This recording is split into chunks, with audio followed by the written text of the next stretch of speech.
Hello everyone, it's Jin'taan here, and today I'm going to be talking with my good friend Apothne about the Alliance tournament, and more specifically, the feeder rounds. Now these are a new part of the Alliance tournament structure, designed to give everyone who applies a chance to at least play in a couple of viewable matches. And as such, there's a lot more people to cover this year, so we thought we'd get a head start and get it out right away. Do you have any thoughts on this feeder structure, Apothne? I love it. I love everything about it. I think it's wonderful and amazing, and it makes me really happy. Is the short form answer to that. I love that it means that everybody who wants to participate may participate. I love that there's a lower barrier to entry because you don't have any flagships going into it as well. If you do have to deposit 5 old plex or 2,500 new plex worth to participate, but if you lose in the feeder rounds, you get that plex back. So you're actually not, losing a ton of money. It's just a deposit for you not to pull a code. And then you get to play. You either play one match and win, and are then in the Alliance tournament itself, where you have the possibility to win skins, or you lose your first match, and then you have to win 3 more matches to get in, or you lose a match and then lose a match and then you're out, or you lose, win, lose, or you lose, win, win, lose. So, yeah, it's a win and in, and then it's a couple of matches back up to the 3-1 bracket, which is the only other bracket that gets through. So kind of a little complicated, but it's going to work fine. And honestly, those 3-1 teams, those are going to be the people you want to look out for going in as dark horses, because those are the kind of people who you can see have consistency in their approach to the Alliance tournament. The kind of people who can win 3 matches in a row are a lot better than the people who can, kind of luck out their first round victory. Yeah, I mean, that said, I think there are going to be a couple of people that will win their first match and qualify, and they are strong teams, but that's because we already know that they're strong teams, like the Shadow Cartels or the Tests or what have you. Yeah. Alright, so let's go to... actually, one sec. I'm just going to throw it out there for people who might not know who Apothne is. Apothne is a player commentator in the Alliance tournament. He has done that in... I think you did AT13? I did AT12 and AT13 from Iceland, and then I hosted the first weekend of AT14, and I'll be hosting the first 2 weekends of AT15. And I'm also on the PL team. Yeah, and obviously Pandemic Legion is a massively good Alliance tournament team, one with pedigree. They've pretty much been a top 4 team since there was both an Alliance tournament and a Pandemic Legion. We have gotten top 4 or better for the last decade, apart from once, and we are the only team to have won the tournament more than once, other than Band of Brothers, who won the first 3. All right. So, without further although I can't claim any of that, I've only been on the team for like 2 years. No, it gives you access to pick the brains of many people who have, which is the most important part. I love just talking to like the old school tourney nerds who really know their shit and just learn stuff, all of them, then go on camera and say, "Oh, well, obviously this is AT knowledge that I obviously know about." just slurping on their brains. Makes me look so clever. All right, so the first match is Shadow Cartel versus Asteria Concord, and Shadow Cartel came top 8 in AT13, so a team with a bit of pedigree. Yet in AT14 they managed to just bomb out. I think they went 0-2 or 1-2. Yeah, so the thing about Shadow Cartel is that between AT13 and AT14, as I scroll down my notes for last year, is that they they lost their main AT core between AT13 and AT14, which immediately reduced their power level by a fair amount. I mean, I'd say that they are still a reasonable team, but they are nowhere near what they used to be. Like, they used to run comps that were very, very high DPS. They were one of the first teams to really push into the use of Logifrigs when it was only T1 Logifrigs. They just had tons and tons and tons of DPS. They did make a transition to doing rep drone span and having very, very defensive teams, but it was very, very all one way or the other teams. It made for very strong teams, but it didn't make them to be, Final weekend versatile. tournament.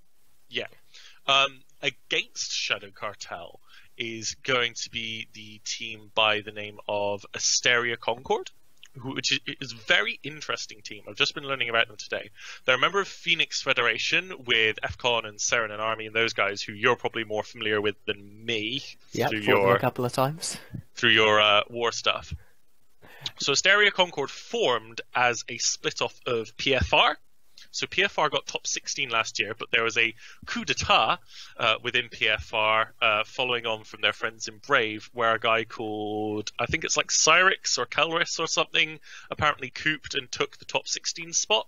So they are now off, and they are a new alliance called Asteria Concord, and apparently they've got a bunch of PFR ATT people there, but they don't get the seed because they are no longer PFR.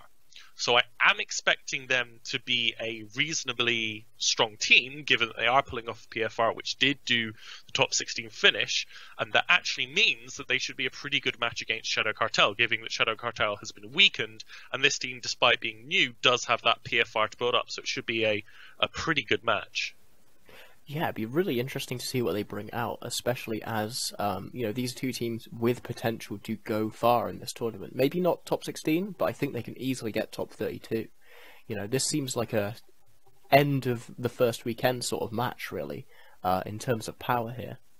Yeah, I mean, I'm assuming that, like, if you had to ask me, and I didn't know about the seedings, then I would assume that both Asteria and Shadow Cartel would progress, but I'm going to give the edge to Asteria on this one.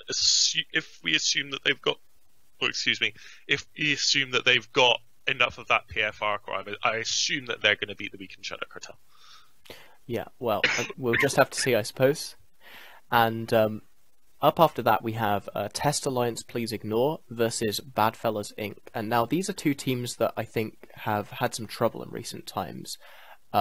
Test Alliance Please Ignore was incredibly innovative in AT13 and AT12. They came up with this really weird Vexor-based distributed Tinker comp. It was so crazy and it was so out of the box, and it managed to take them to... I can't remember how far they got, but I know that they did far beyond what they were expected to do. And yet in AT14, they did particularly poorly. They didn't progress to the second weekend. And much the same, Badfellas Inc. I believe they dropped 0-2 last year. Yeah. How well did Test do last year again? Sorry. I don't think they progressed to the second weekend. I think they went 1-2. I'm looking at so I think that might be because they beat Scary Wormhole people, and then what did they do? They lost to Fraternity. And then they beat Scary Wormhole, lost Fraternity, then I can't find what happened to them after that. It's really hard. They lost to Northern Coalition Dot. So obviously they lost to a couple of fairly good teams. Oh yeah. But they did get wiped out really early last tournament, and that's I think a shock losing to team. NC Dot last year is no big shame, because NC Dot were a really good team last year. I'm expecting good things from Test. Test always were this team where they just went on tears through the losers bracket through AT12 and 13, and like you said, they came up with that pseudo tinker. Especially at the time, Test's persona in EVE was kind of like the people who are bad and they're proud of being bad and they would actively try to be bad, and they had that really terrible kind of like attitude reputation. But they always showed to me that if you have a core of people who are really dedicated and really interested in the Alliance tournament, that has absolutely nothing to do with what Alliance you're from. If you just have a bunch of people who really care and really put some effort in, you can do really, really well. And that's why they were kind of a mid to higher tier team for so many years. So I'm expecting Test to do well. I'm especially expecting them to beat their opponents, Badfellas, who I'm actually a big fan of Badfellas, because last year they kind of had some really crappy luck in that they had some captaincy issues and they lost a few key members, so they only managed to start practicing a week before the tournament started, which is going to screw any team over. And also they're a team with like a ton of TQ history. So Badfellas is basically this collection of really old corporations from early on in EVE. They're actually home to Celestial Horizons Incorporated, which is the corporation that built the first ever Titan, Steve. Yeah, back when they were part of, I believe, Ascendancy Frontier, which is that's a whole thing that you can actually read about in the Empires of Eve book. Yeah, so they're And I definitely a actually team know with a them lot of history to them, but this is only their second time in the AT. They've actually experienced a kind of renaissance in terms of TQ power as well. They're not quite taking over systems just yet, but they have been very, very active in roaming. They've sent a bunch of fleets to Providence and have shown us what for in some friendly little skirmishes. So I'm going to be really excited to see what they end up doing. If they've been increasing in tournament power as they have been on TQ power, then they're absolutely a solid team, and they're not one that Test should take lightly, even though I still probably expect Test to win. Yeah, and given their previous experience with those captaincy and member issues, I can imagine they're going to be taking steps this year to, make sure that they have redundancy, make sure that they do have a backup captain, make sure they do have backup players, so they can be in a good form no matter what happens. And that's something definitely you can't... a team I want to see more of them this year. Yeah, and that depth is actually something that Pandemic Legion and a couple other large teams have used really well. Having a lot of members who are at that highest possible level means that you do get to go far. You can just use several different comps. And that pretty much wraps up that match, though. I think we're both in agreement, though, that Test Alliance is probably going to win, but I think Badfellas is someone to watch going through that losers bracket. Yeah, I'm really interested to see what kind of form they're in, because it could be possible that they're still just as terrible as last year because they haven't put any effort in, but they are a team who I think have a lot of potential to come out of nowhere and take a few games. Probably not get crazy far, but to have one of those little Cinderella stories that are forgotten about in the final weekend. Yep. And after that, we have MORDUS Angels versus It Must Be Jelly Because Jam Don't Shake, which I must say is the best alliance name in this tournament. It really is. MORDUS, according to the spreadsheet I have, which isn't complete yet, haven't competed in the AT before, but I know that that's a lie. I'm sure they've competed before. I don't recall them ever competing in a tournament. I haven't, but I don't remember them doing it since I started watching. We do know that, however, that they are kind of prone to small gang in TQ, and that's historically been a good signifier of teams that do at least well enough to be top 32. Having some kind of practice of individually piloting your ships on a day-to-day basis is great. Now, Jelly competed in AT13, so if I bring up my notes from that quickly whilst you talk, I can quickly find what I wrote about them, because I remember that they got some players from somewhere. Fuck. Yeah, well, it's worth noting that this is one of those teams that applied for AT14, but didn't get in. They didn't have the money to win the silent auction, which obviously, I believe the lowest point was like 81 billion or so. So without these feeder rounds, and without the luck of being drawn, there's no way they would have got into the tournament. So this just shows how great the feeder rounds are, because they did fairly well from what I remember in AT13. They weren't, one of the top teams, but they did win a couple of matches. They did show, they did turn up, basically. And that's something that's can't be underestimated. Okay. So this is what happened. So we had It Must Be Jelly Because Jam Don't Shake back in AT13. Then in AT14, they, and that escalated quickly, turned into the official winners of Takeshi's Castle team. Yeah. And how did they do? I knew there was something about them. How did official winners of Takeshi's Castle? They didn't do that well. They lost to Hard Knock Citizens in the first round, which is kind of like, sorry about that, your seed was bad. Then looking for them after that, they lost to the Methodical Alliance. So they went 0-2 last year, assuming it is that same core coming back out of official winners, and then reforming as Jelly again. So they've really not done well before, but I really can't blame them for not doing well when you've got to face such teams. Like last year they faced Hard Knock Citizens first round. The year before that they faced I think it was the Ronin first round. Yeah, it was the Ronin first round. So they've had really sucky seeds for 2 tourneys in a row.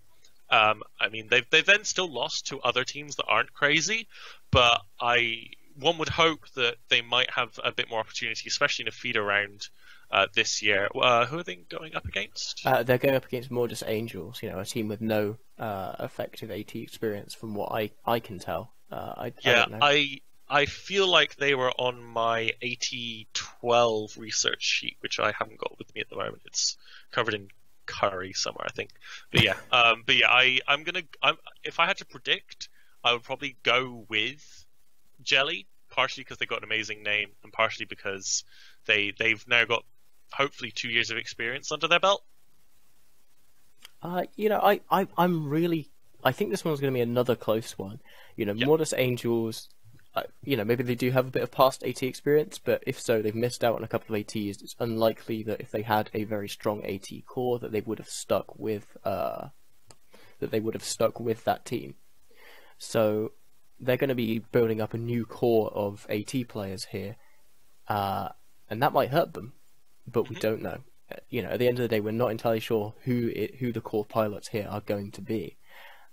But I think MORDUS Angels have TQ experience in flying like it is the AT, and I can't wait to see if they do manage to bring that to the AT. That kind of fighting outnumbered, sort of massively cowardly style, almost. Mm-hmm. Anyway, after that, we've got what I think is probably my favourite theme match of the night, if that makes any sense. We've got the Kings of LowSec dueling it out, with Project.Mayhem going up against LowSechnaya Sholupen. So LowSechnaya Sholupen were in AT12 and AT14. I don't think they were in AT13, but LowSechnaya Sholupen, they're the Russian wrecking crew, as it were. They're down in Iridia, just dropping tons of dreads on any super capitals stupid enough to travel around whilst crabbing it out down there. They're kind of in that area with the Infernal Octopus lived in for quite a while. That kind of scary area of nothing really happens there apart from once or twice a year when a ton of supercaps die. Yeah, and looking at them from the last tournament, it looks like they lost to My Alliance, CVA, Get In, and as well as CO2 and one other play person who I can't quite see. And no, it actually looks like they made it to the second weekend, so that's pretty good. That's fairly impressive, honestly. Yeah, so that's honestly a big thing. And they're going up against Project Mayhem, and I don't know if Project Mayhem have any past experience. I don't recall seeing them. I don't believe they have. They are best friends with Snuff, who have some experience, but Snuff themselves aren't a very good team, because obviously they form Project Snuffbox or Project Wafflebox when waffles are involved. Let's have a look at Project Mayhem on my sheet. They did take part in AT13, apparently. What I'm actually going to do is see if I can find my old doc for AT13, which should be all the way down here. It would be really helpful if I'd opened these before we started, wouldn't it? I opened some of them. But not it's worth noting, however, that even though they are friends with Snuffed Out, that doesn't mean that they're going to be able to share all of their resources with Project Mayhem due to the new collusion rules this tournament. Oh yeah, for sure. But it's still going to be slightly helpful. They might be able to give them some small tips, or just have a consistent scrimming partner, which is useful. You really can't underestimate the ability to just have someone you can consistently talk to and get practice with. Yeah, for sure. And then Project Mayhem, as you mentioned, we should probably go with them. They generally form up with Snuffbox. I believe Project Mayhem are a Russian time zone alliance. Yeah, they're really weird. I believe they're run by Tau AD, but I don't know who actually is going to be their captain. I might have to ask him. Yeah. But no, they are sort of weirdly Russian time zone, but yeah, not it. They're a very unique little alliance, but they seem to be able to put up numbers anywhere when they need to, which is a kind of unique trait. And on TQ they tend to fight using either very, very heavy armor doctrines, or if they go into nullsec, very kitey shield doctrines. They're a big fan of the Tengu, from what I can tell. Okay, so scrolling down to Project Mayhem on my 8013 sheet, which I have now found. As you said, they went against CVA. Yeah, I tried to interview them, but I didn't get a response at the time back 2 years ago. But yeah, I'm not expecting anything special from Project Mayhem. So if we go back to who they're facing, I would kind of go with LowSechnaya Sholupen. They've got a bit more experience. Neither team are particularly amazing, but I think LowSechnaya just have that bit more experience, which can only help. And the pedigree, assuming that they've kept on to their core, being able to go 2-1 is better than, I believe, like 50% of the people in the tournament. Yeah. So that's that's a nothing if a compliment. And after that, we've got ChaosTheory versus Snuffed Out. And ChaosTheory is actually an alliance that I know a decent enough amount about. So I had to spend about 10 minutes trying to figure out what their alliance did during one of my other videos. And they are a member of Guardians of the Galaxy Coalition. And they're going up against Snuffed Out. Sorry, I couldn't read my own handwriting there for a second. They're going up against Snuffed Out, who are people who are a low-sec group. They, as we talked about before, they're the people who pair up with Project Mayhem, and they paid 82 billion to get into the last AT tournament and went 0-2. Nice. Wasn't that Shadow Cartel? Was that Snuff? No, it's sorry, they went 1-2, but no, they did. They paid 82 billion and then lost won a grand total of one match. Oh, get fucked. That's not what you want. No. Not a good investment. A negative 50% return on investment. If you see that in your pension, you fire everyone. Yeah. So that means there's two relatively weak teams here. Which one do you think is going to be? Are you rooting for, or do you think might win? I, on principle, root against Snuffed Out because of my experience of them when I was in LowSec. Also, Snuffed Out was started by a guy called Gardex, I believe, who I think is actually now in Waffles, or was in Waffles recently. He kind of split off from PL and made Snuffed Out, and they're kind of a somewhat toxic LowSec alliance. So Snuffed Out, this will be their third alliance tournament. They entered AT12 as Urine Alliance, which was their old name, where they lost to the Godfathers, who are a really interesting team that I'd love to talk about sometime. Then they beat Kill It With Fire, and then they were eliminated by Shadow Cartel. So both Godfathers and Shadow Cartel back then were solid teams, but Snuffed Out has not shown any good enough results for me to say, oh, these guys might actually do something this year. They may prove me wrong with another years of experience, but I don't see them pairing against their opponents particularly favorably in almost any matchup. Okay, I personally am going to go for Snuffed Out just due to the fact that they have so much history here. They might not have performed particularly well, but they're going to be used to the Alliance tournament. They're going to know what it's like to get in there. I guess against ChaosTheory, who, to our knowledge, have no experience, then yeah, I'd go for them. Yeah, but I understand your reasons for rooting for ChaosTheory nonetheless. It's always fun to root for the underdog. Yeah. Yeah, and after that, we've got another very interesting sort of theme matchup with Ghost Legion Dot going up against Purple Helmeted Warriors.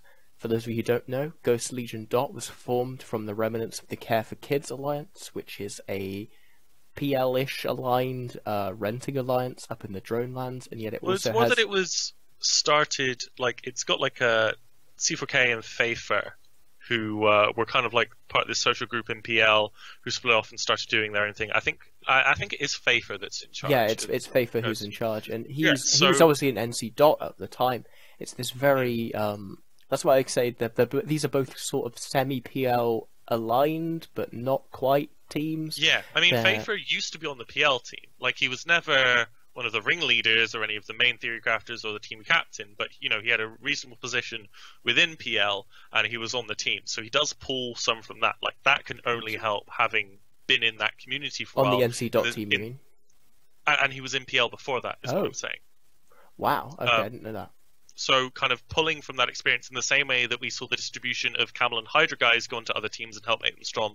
For example, DHB Wildcat going into the NC team, bringing all the Hydra comps and his personal stash of 80 ships really helped NC last year.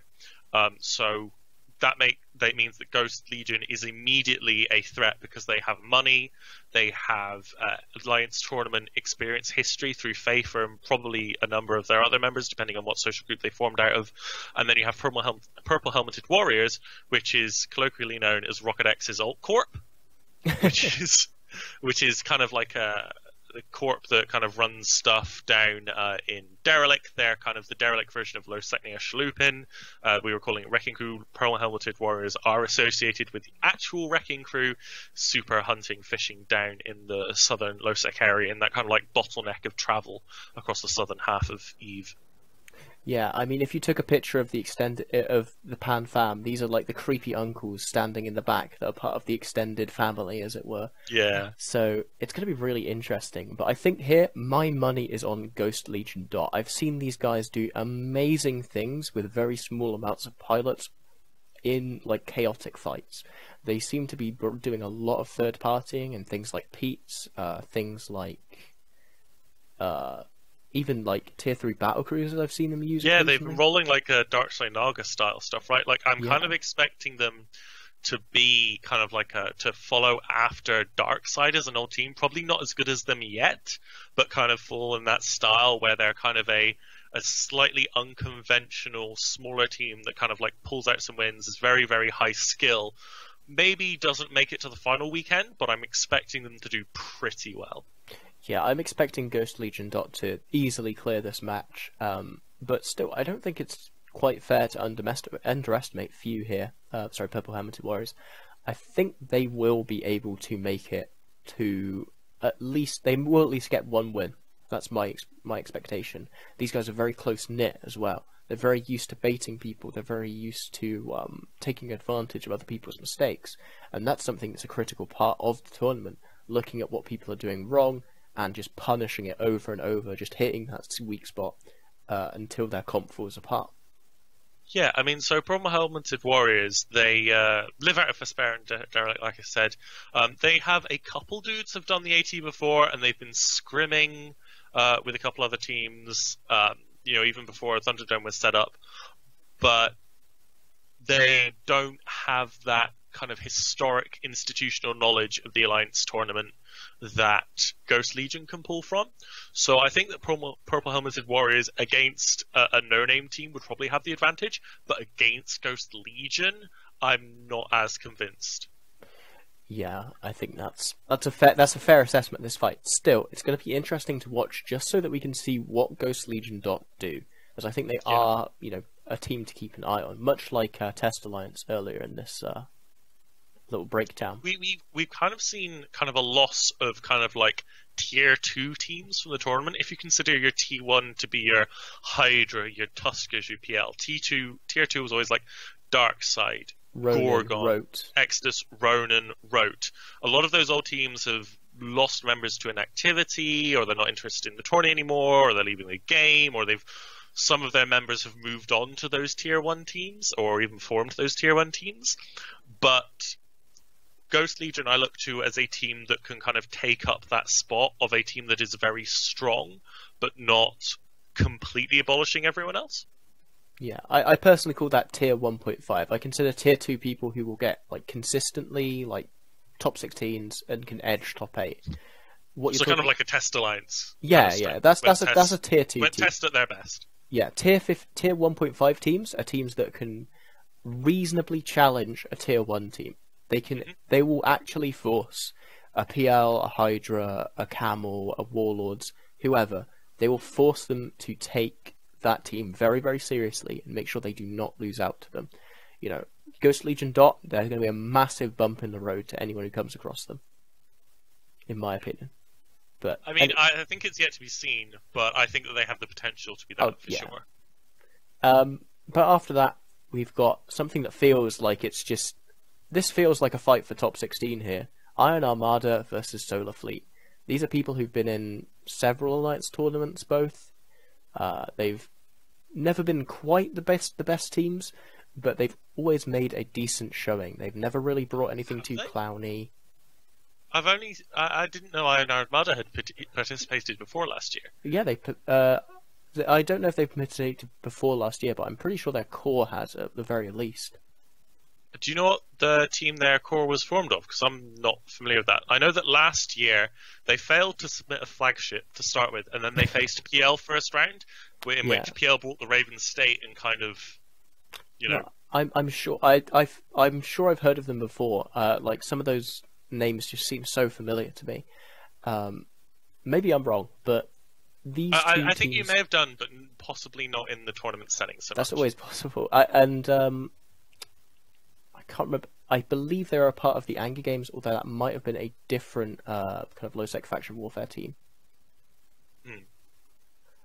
I should have looked up my document. I should have looked up my research I did. Why don't you tell us the history of Solar in terms of TQ?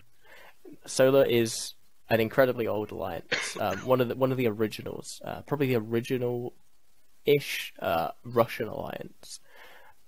They have held the east of the map for a very, very long time. They have near infinite resources, near infinite allies, near infinite...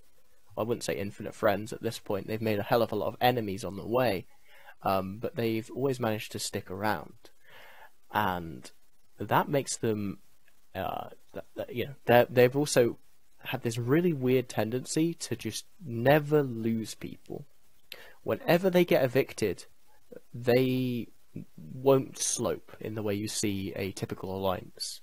There's a lot of friendship there. There's a lot of trust, and I think that's a reason why we see them turn up and do reasonably well at the Alliance tournament. They're not threatening for like top 8 or anything like that, but these guys are solidly tier 2. I wouldn't possibly give them tier 2 personally, but I think they definitely come with a lot of experience. So I have the list of their previous performances here. Their first appearance was all the way back in 87, back in the old days. Like we said, they are a pretty old alliance. They beat Veni Vidi Vici and lost to Dystopia Alliance, names that many people probably haven't heard of. 88, they just lost immediately to Panda Team. 89 was the next appearance after 88. They beat Babylon 5 ...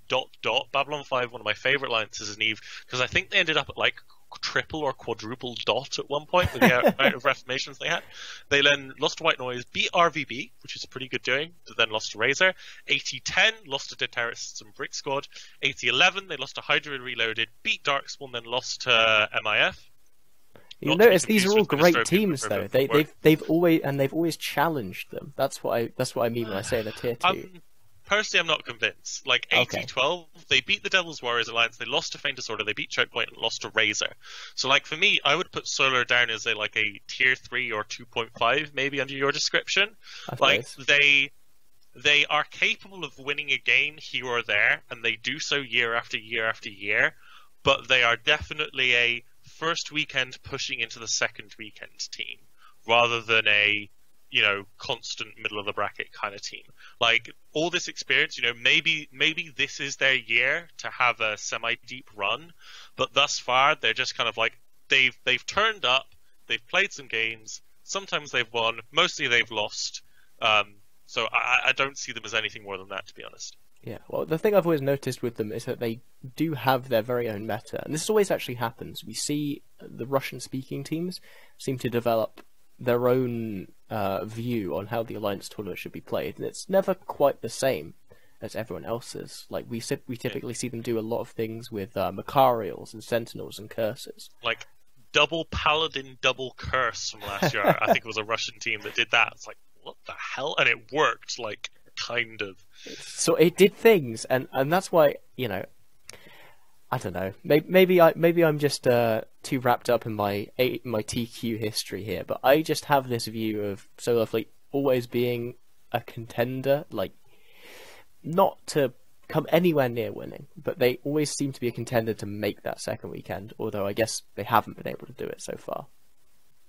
Yeah, like they get to the second weekend sometimes, but like I said, they've been there, they've got the experience, they've got some pedigree. Assuming they've got that core who are still playing, they should be used to the tournament, so I'd automatically give them advantage over a no-name team. But against anyone else, like we haven't seen them be strong yet. Yeah, fair enough. I will cede to your expertise there. You've done all the research. I'm just running off what I can remember for the past couple of ATs. On TQ, an entirely different story. Huge power block, but in tournament play, we'll see. So, who are you going to give the advantage to here? Who do you think's going to edge it out? I'm going to go with. Having said all that, I'm actually going to go with Solar versus Iron. Solar have more experience. They have deeper pockets. Iron. They didn't even submit a flagship last year, and admittedly losing to PL first round is no big deal, but I have even less evidence that Iron are strong over Solar, and they have less experience as well, so I've got to go with Solar on this one. Yeah, I think it's a fairly close match. I'm actually going to give it to Iron Armada, and the reason for that is purely due to the fact that I've seen them a lot in fighting very, very small gang stuff, in TQ, in complexes. This kind of AT style, it attempts to mimic that to some degree. I think it's just going to give them a bit of an advantage. Plus, they kind of got seeded poorly last year. Going up against PL in your first round is not a happy time. Yeah, that kind of sucks. Yeah, it's good to see that people don't have that this year, in all honesty. Keep saving the best for last, I suppose. Anyway, after that, we've got Razor Alliance going up against Moist Dot. So Razor, I love immediately, because back in I want to say AT12, they chose their flagship, which I think was the first flagship year, as the Raven State issue. Yeah. At the time, everyone was fairly sure they did not in fact own a Raven State issue, but they declared that ship anyway. They may have had one. I think 1 or 2 of the 4 are currently unaccounted for. There's at least one that's owned by Entity, the famous unique holder. Obviously, at some point, a member of PL must have owned one, given that PL fielded one last year. Where that's gone now, who's to say? But yeah, so Razor are kind of cool for that reason. In terms of TQ stuff, they used to be a part of the CFC. Are they still in the Imperium, or have they moved on? No, they have become a sort of part of the DRF. They're in a very weird state politically right now.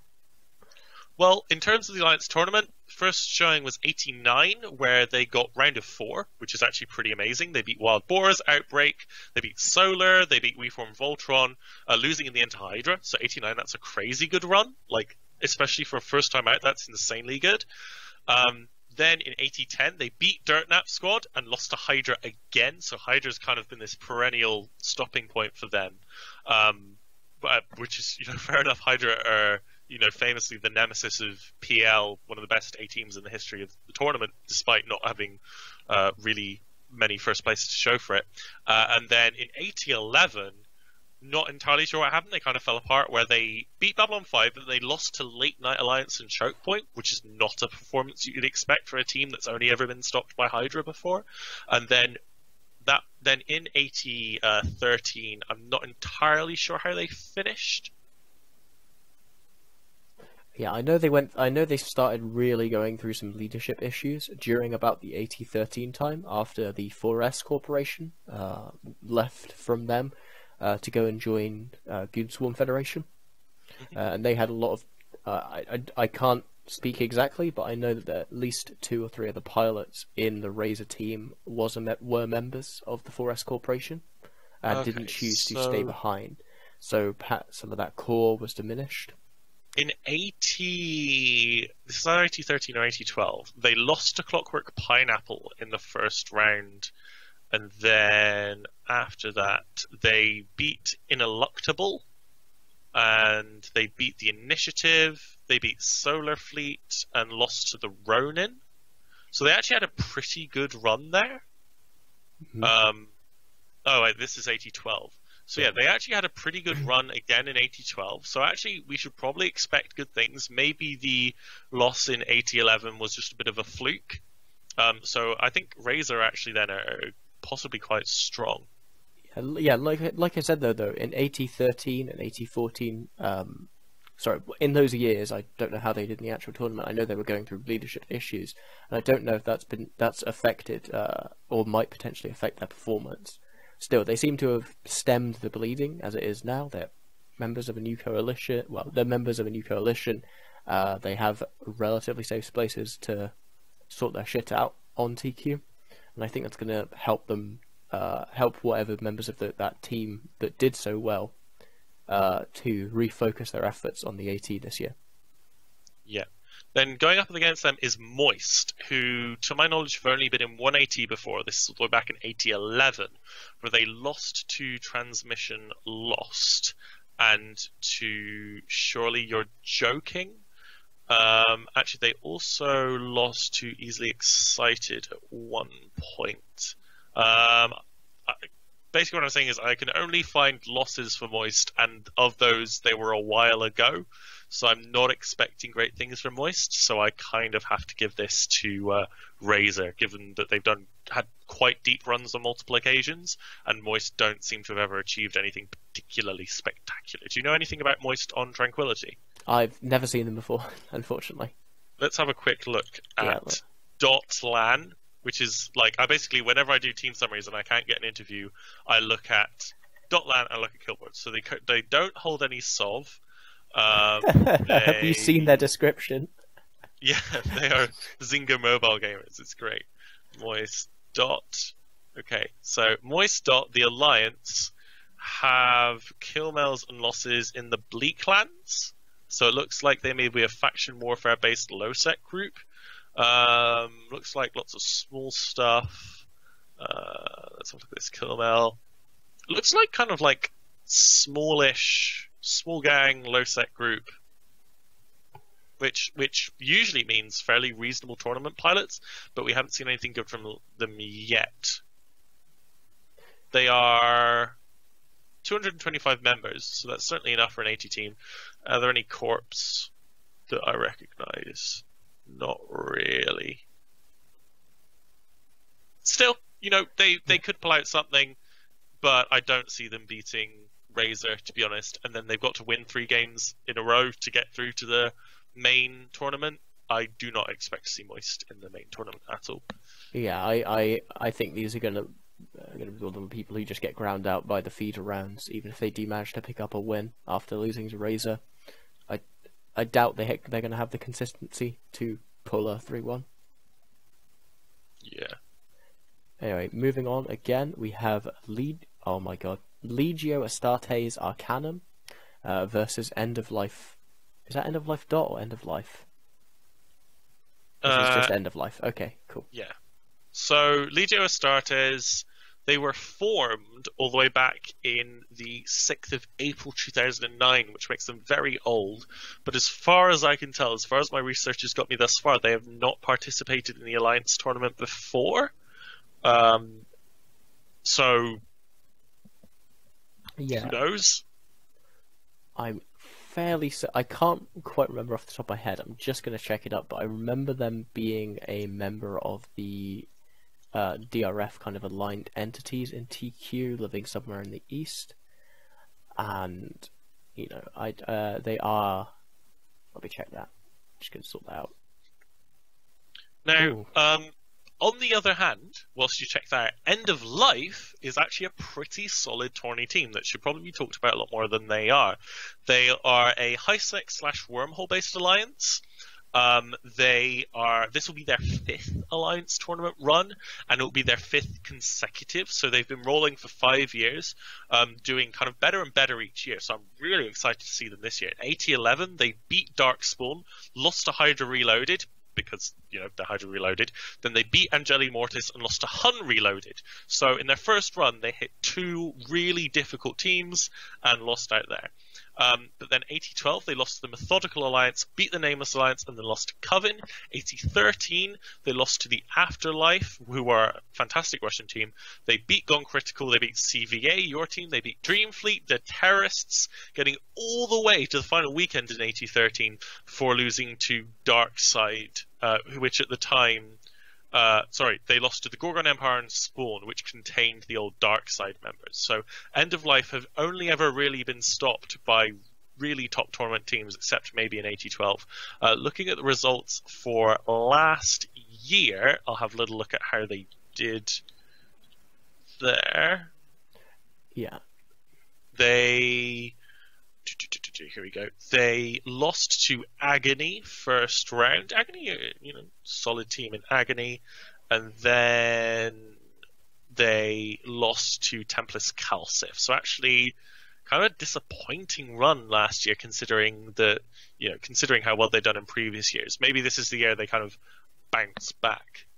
Yeah, and just an update on Legio. The reason I remember them is that they used to live in Catch until being evicted, obviously by the Legacy Coalition earlier this year. That's where I know their name and Russians from. So, were they particularly good or strong in your time fighting them on TQ? I didn't really fight them that much. I think they were more interested in running very small, not even very small gangs, just like joining onto bigger gangs run by the larger entities in the Stainwagon Coalition. So more of a more of a follower than a leader. But it'll be interesting to see if they've managed to pick up some players who are interested in just getting some fame out there in the Alliance tournament, or if they're just doing it for a laugh. The 80 is a fantastic opportunity for the alliances who aren't part of the big meta that people like to talk about to kind of make a name for themselves and kind of like win some spaceship prestige. As well as get some dank isk from those skins, Yeah. That's actually something worth talking about. Obviously, if you win just one match, you're going to get 10 skins, I believe it is. And that is, anywhere from 20 to 40 billion isk, so enough to get yourself a super. Yeah. Our next match is Men with Fancy Hats, which is a wonderful name for an alliance. They were formed in I lost them again. The 19th of the 8th, which is August 2016. So very young alliance, and they're going up against Solyaris, Chtonium. I want to call them. They're better known as Slice. Slice. Oh, it's Slice. I didn't realize. And Slice were formed on the 16th of September 2009. So Solyaris much older, but I don't believe Slice have any AT history either. So both of these teams, in terms of tournament history, who knows? Which generally means they're not going to make it past the first weekend. Yeah, Slice is another one of those large alliances with a big TQ presence. They're a member of the Guardians of the Galaxy Coalition, from what I remember, and they've generally not done much in terms of small gang. But these large alliances do tend to have a lot of people in them, and that means that there are going to be people who are more interested in the AT. So just by the law of large numbers, you're going to have some amount of decent pilots. It's just a question of how much have their having enough to leadership internally committed to it. practice when you can't get scrims is really important too. Oh yeah, unbelievably so. Yeah, I'm just trying to look at where they're living. Yeah, they do live in Decalina. What we can take from this is that both of these teams aren't necessarily people who are expected to do well this year, but by nature of being paired up against each other and the nature of the feeder tournament, they automatically, one of them are going to be straight into the main tournament, which immediately gives them a, kind of like, hey, we made it all the way to the main tournament, right? A little bit of pride there. But they might become an easy win in the first round of the next tournament, but maybe not. Maybe they'll show us that they are secretly the dark horse. They're going to come along and win the whole thing out from under Pandemic Legion and Tuskers and Hydra. You do never know, but luck is a habit, not a accident. Anyway, I think my money is going to be on Slice here. I don't know why. I just feel like Slice have a bigger chance. See, just to be contrary, I will then take Men Without Hats because they have a fantastic name. That is as good as reason as any to root for an alliance.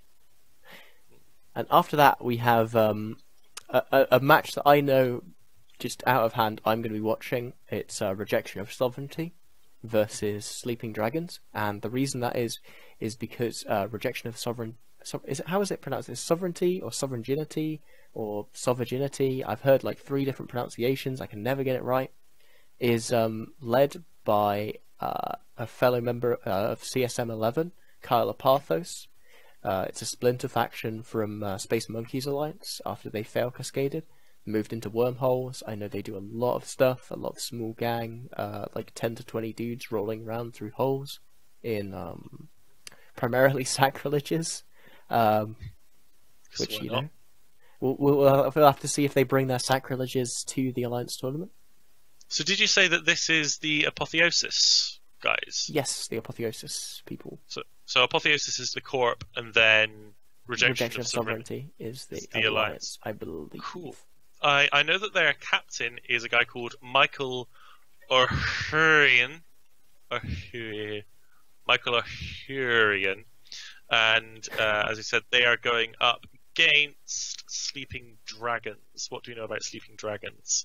Absolutely fuck all, I'm afraid I have to say. If we go to the old .lan arena... Yeah, this is what you'll learn very quickly, people, is that actually it turns out that most of what we know from alliances is basically just Googling their name and crossing our fingers. So this is the 4th year I've done team summaries, and the 3rd year I'm publishing them publicly. And a lot of the time, if I can't get an interview or too late for an interview, it's okay. Look at .lan, look at Eve.Who, look at Killboards, and kind of try and divine the throwing the dragon knuckles to see what can go on. So the Sleeping Dragons has 191 members. They do not hold any Sov. Let's have a look at Z-Kill. They seem to be doing some stuff in... I don't know, I can't even tell. Like, they're all over the place, but they seem to have a lot of J-Space kills. I can see some kills applies here their Wormhole Alliance. Yeah, I can see a lot of kills against Of Sound Mind and the Bastard Cartel and a lot of They've other lost small... Vals, which implies that that's a fairly heavy-duty Wormhole Alliance, right? If you're rolling Vals. I suppose. Yeah. Yeah, I'm going to assume that they're a Wormhole group. They also seem to roam LowSec a bit as well. Probably just I suppose wherever they have connections. Yeah. No, it's a lot of Heimatar, so I guess they must have a group that like doing stuff in LowSec and roaming around there. Yeah, so another Wormhole group. Wormhole groups historically not amazing in the tournament, with a few notable exceptions. We just see them overrepresented, would you say? Because obviously, it's closer to their natural playstyle, so they just want to get involved in more of it in a structured way. Yeah, I think that and also Wormhole groups tend to have the money to bankroll AT runs. That's as well, true. And they are practiced in logistics and working on team projects a lot harder than your average F1 monkey. So that also helps in tournament settings. But when it comes to the actual theory crafting and coming up with comps, I'd say that fitting for Wormhole combat is probably the least fitting for anything else when it comes to the tournament. Typically small gang low sec stuff is the most AT play, but the kind of null sec fitting principles are closer to AT than Wormhole. If I had to pick the two, they're both kind of distant. Yeah, that's a fair assessment of where Wormhole alliances do fit into this kind of thing. And interestingly, though, they are both Wormhole alliances going up against each other here, because obviously Rejection of Sovereignty is Apotheosis, and Apotheosis is living in a Wormhole. I think a C4. I'm not entirely sure. Yeah, I think both teams should probably be fairly happy with who they're paired up against. Neither of them are hitting someone particularly scary in the feeder rounds. So it's a really good opportunity for both of them to get a really solid match in, not just be walked over and kind of show the rest of EVE what they've got coming from relative obscurity before now. Yeah, my not my money, but my sadly not my money. One day. My hope is that Rejection of Sovereignty wins this. Run Yeah, by a good I'll go friend with of mine. So my man Kyle from D&D. yeah, from playing Dota for me. Yeah. And onwards and upwards, we have Senseless Intentions versus Salt Farmers. And whilst I don't know very much about Senseless Intentions, all lowercase, by the way, you don't see that very often. That actually weird. triggers me a little bit.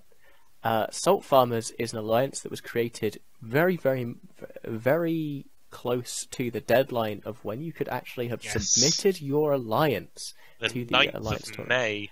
Yeah, and they are a German low-sec PvP alliance. I don't know much more than that, but they do seem to have, a core of people who roam Black Rise, and that does seem to be a kind of breeding ground for these AT teams, in all honesty. I'm looking at hundreds of kills a day. Just it seems like they're mostly just camping gates, but that's still quite impressive. But I'm just looking to see if they contain any of the German AT pilots that I'm particularly familiar with. No, not really. So yeah, maybe they'll be good, maybe they won't be. We also, as we said, we have the all lowercase Senseless Intentions formed on the 28th of the 6th. That's June 2014. So they've been around for a couple of years. We haven't seen any tourney stuff from them yet. Maybe they'll be good. Maybe they won't. Unfortunately, that's what we have to say about a lot of teams in the Alliance tournament feeder rounds, especially. We just don't have any data on them yet. So maybe they'll win, maybe they'll lose, maybe they'll be good, maybe they'll be not. That's one of the nice things about it. You get a bit of mystery. You get these teams coming in with the low input cost, really get to give a go for it, whether it's just for a bit of fun, casually, or they're really trying to put a good run in and kind of make themselves bigger names. So I'm really excited to watch all these matches of teams that we haven't really seen before, because they might contain that one person who comes up with a new fit or a new comp that drastically changes the meta out of nowhere. Yeah, and also you can find sometimes these smaller teams, they end up having like one or two individual pilots who are just incredibly talented, and then they get scooped up later. I feel like these feeder rounds are going to become almost a let's see who we need to poach from X Alliance list for some of the bigger teams. I mean, what I love about feeder rounds in general is that it allows so many more teams to compete, and combining that with the E.V.E.N.T. tournament that runs around the rest of the year and things like the Anger Games from the Imperium, it is increasing the accessibility of hands-on experience to tournament play to the entire EVE player base, which not only means that we'll have more people having more opportunity to get involved, we'll have more people interested, more people who might hear about it from their friends, from their courtmates, and that will increase the average literacy of EVE tournament play, which means that more people will be able to enjoy more of the depth of the tournament, because one of the problems with the AT is that EVE is a really hard game to be able to speak the lingo and kind of have a conversation with someone about. The AT is kind of that same distance from standard EVE play to talking about AT stuff. So the more tournament play we get more distributed across more parts of EVE, the more people are going to be able to enjoy it, the more people will get watching, and the more support we'll have for tournaments moving on in the future. So that's one of the many reasons I love the feeder rounds. Yeah, and it gives everyone everyone loves rooting for their own team, and the more we see these like big alliances that have zero like AT experience, people like Slice, I think that's just going to drive up that first weekend's viewership. They're going to want to see if their team made it through to that final weekend, and they're going to be super interested in it. I can't wait for that. But yeah, moving on once again, because we've got to keep going. This is going to take 3.5 hours. Nearly halfway. It's only taken us 1 hour and 20 minutes. That's not bad. We've got It's Only Pixels versus Best Intentions. And I can't speak for Best Intentions, unfortunately. But It's Only Pixels is a part of the Vanguard Coalition, which is the triumvirate-led kind of southeasternly alliance that's aligned to the DRF. It's complicated, TM, and they very well known for deploying alongside Triumvirate, but are a smaller and more consolidated alliance. In fact, we see them roaming in small. When Triumvirate had deployed to Providence for a brief period of about a month, It's Only Pixels were the people we saw more than Triumvirate, just roaming generally through Providence. kind of Yeah, trying to pick people off. It's only Pixels. It was their first run last year, where I can only see one match for them, which is weird because it's a double elimination tournament. They lost to Castabouts in the first round, and then after that, I'm not seeing anything. I'm fairly certain they played in AT13.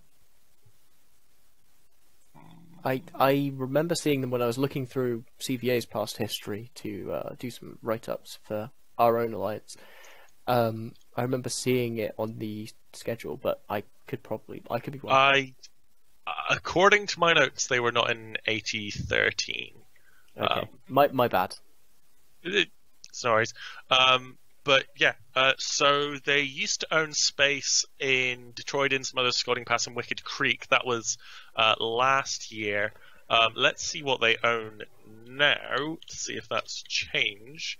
Did you say they're part of Vanguard? Yeah, they're part of the Vanguard Coalition. Yeah, so they now own bits of Fountain, actually. So they're up there in the northwest with the rest of Vanguard, who tend to be in north generally. Vanguard are the... Which one's Vanguard Coalition again? The Triumvirate-led coalition. Oh yeah, I'm with you. So Tri themselves actually used to be a pretty reasonable tourney team years and years ago.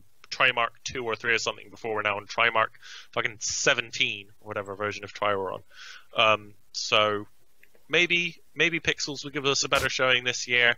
I'm not expecting much. They didn't do particularly well last year, so maybe they'll be okay, maybe they won't. But then again, they're up against Best Intentions, who were formed at the very end of last year, so they're a very young alliance. They've got no tournament history either that we know of, unless they've got people coming from other teams. That's something to mention, actually. When we say that this is a new alliance with a new team, it may be a super old tourney team who've got a new name and we just haven't learned about it yet, because obviously Jin'taan and myself are all kind of in the process of researching teams, and there's always more you can know. Like, I only learned recently, because I'm a younger tournament player, that RUR was actually it's like Hun Reloaded or something, or Ronin from, I think it's Hun, back when they won 84. No, they came second 84. So just to put it in perspective, how old were you during 84?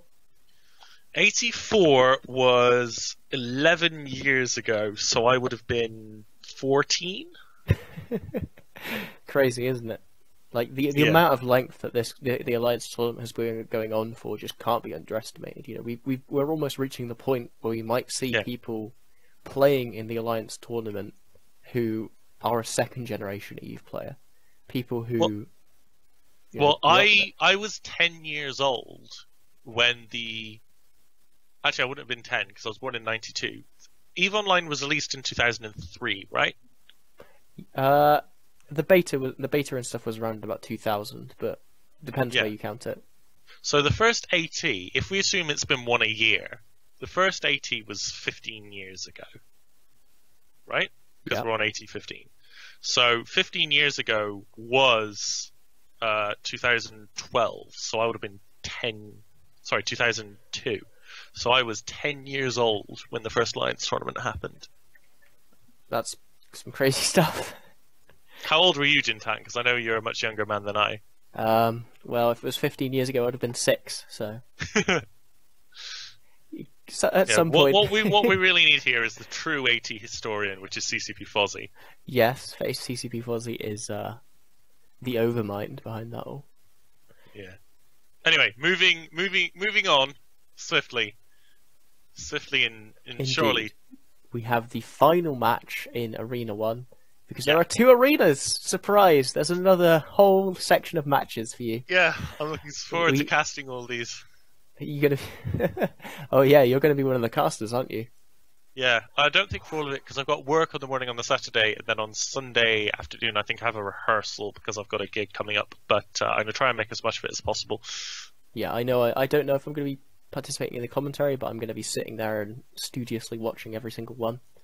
Yeah. And anyway, the final match in Arena 1 will be Red Alliance versus the Brothers in Arms Alliance. Why don't you tell us about Red Alliance, Jin'taan? I believe you've probably researched them at some point recently. I actually was in Red Alliance for a fair amount of time. Oh, nice. They're a Russian alliance. I used to be a semi-mercenary FC.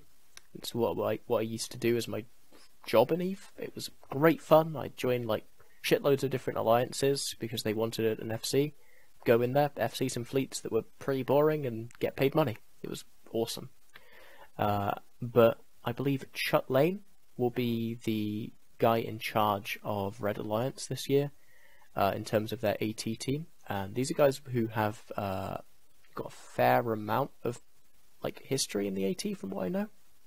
In TQ, they are, along with Solar, one of the first Russian alliances.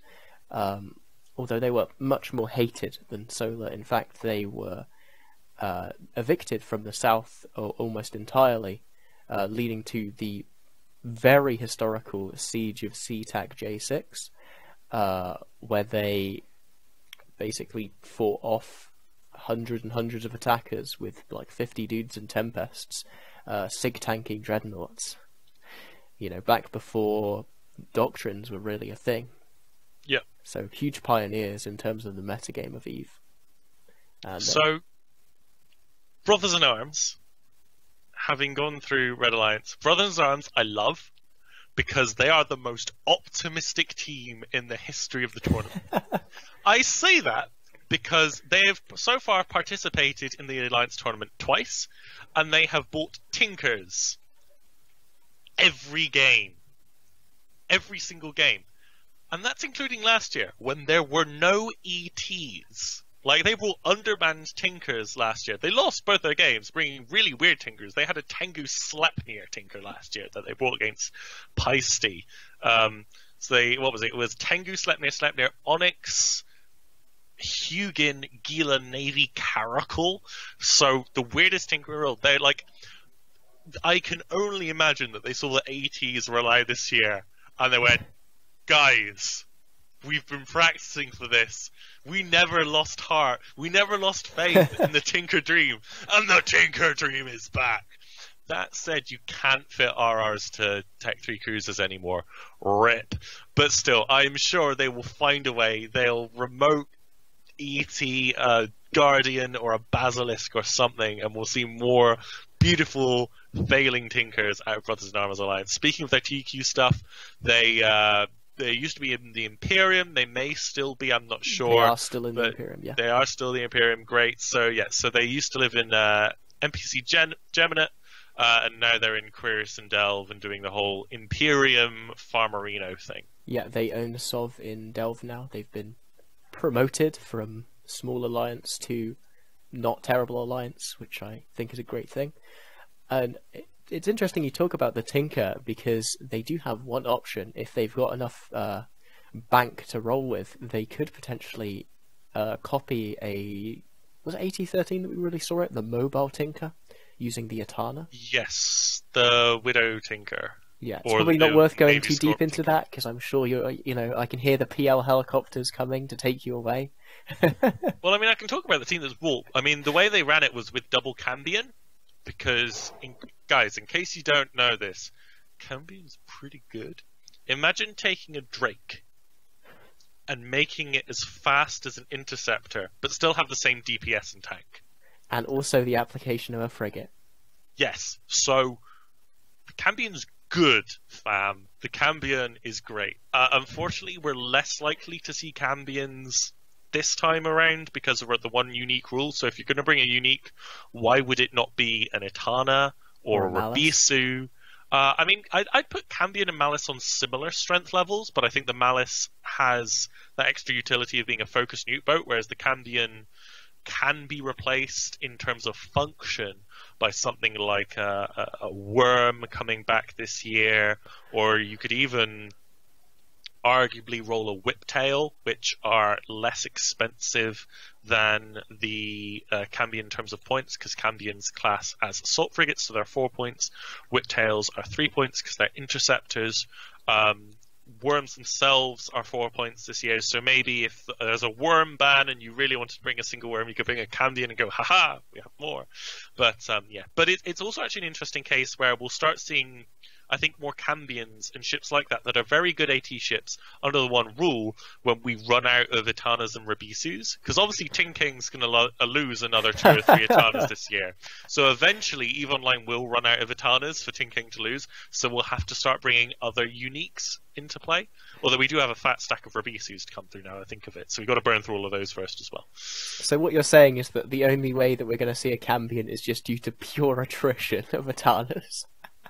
Because of bad teams and bad pilots. Yeah, like... Sorry, I'm not calling you bad, Tinkeng. Just want to clarify that. Yeah, well, I'm pretty sure that CCP are worried about the game running out of Itanas, which is why they introduced the third ban, so people can always ban Itana against PL to try and win, but it also means that Tinking can't holocaust more of them. We will see.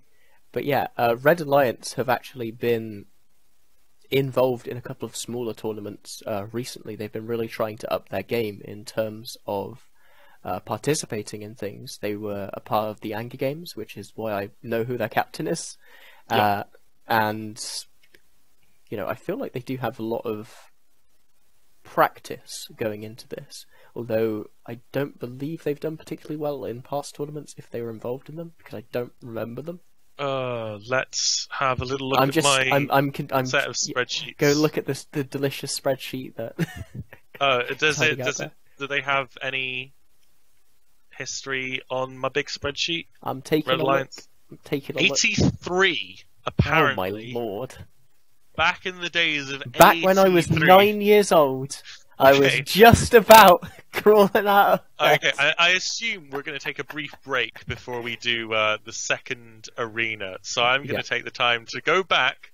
So I'm on the CCP's website, going back to 83. Red Alliance lost to Opus Alliance in the first round. I think it was single elim back in the day. So I'm not seeing them after that, no. So yeah, that's it. Oh wait, this table shows round 3, the final round of the tournament only. So on Saturday, July the 21st, in the final round of the tournament, Red Alliance lost to Opus Alliance, having gotten through the first number of rounds, however many there were. It's glad that we have all of this, you know, history really easily accessible.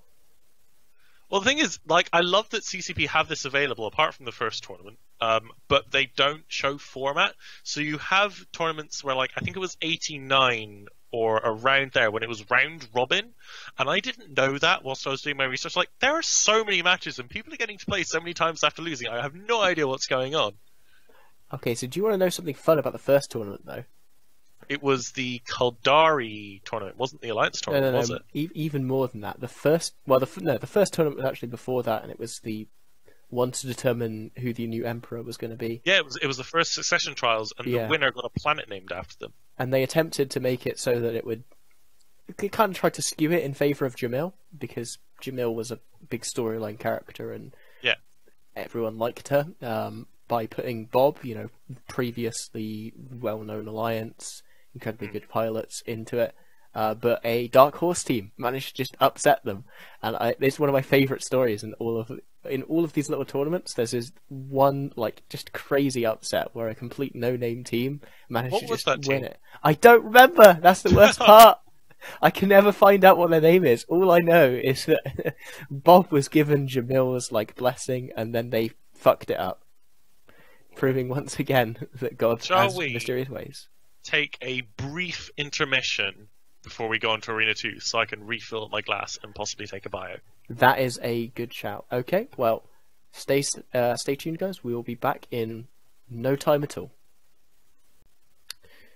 Welcome back, and we are going to just continue running through all these last matches. Apothne over there has Alliance tournament practice to get to in about an hour, so let's hope that we can get there.